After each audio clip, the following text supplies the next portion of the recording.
Leaders called on countries to be much more ambitious in their efforts to tackle the climate emergency as the opening of the United Nations Climate Change Summit in the Spanish capital of Madrid. Clarence Shaughnessy reports.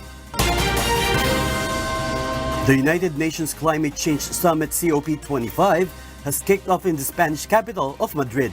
Leaders called on countries to be much more ambitious in their effort to tackle the climate emergency. They warned that if action is not taken quickly, life on Earth risks catastrophic consequences in the future. We stand at a critical juncture in our collective efforts to limit dangerous global heating. The summit was supposed to take place in Chile, but with ongoing unrest in the country, it was moved to Madrid, where the Spanish acting Prime Minister Pedro Sánchez is one of the people in charge of chairing the summit. Sánchez stressed that for years, many tried to deny climate change despite scientific fact.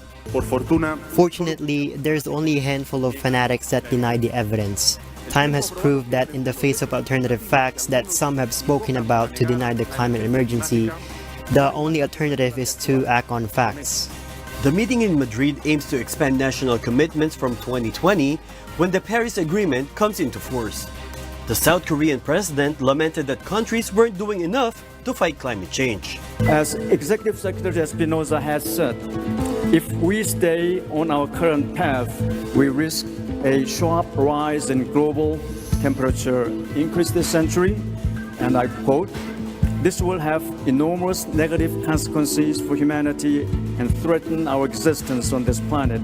The world's biggest polluters, the US, China, and India, were being represented at the summit by lower-level delegates. US President Donald Trump has already begun the process of abandoning the Paris Agreement. Chile and Spain hope the conference will open a new phase of global climate action, which would not only involve the negotiators of the delegations representing central governments, but also local governments, regions, and economic and social agents. Clarence Shaughnessy, UNTV, News and Rescue.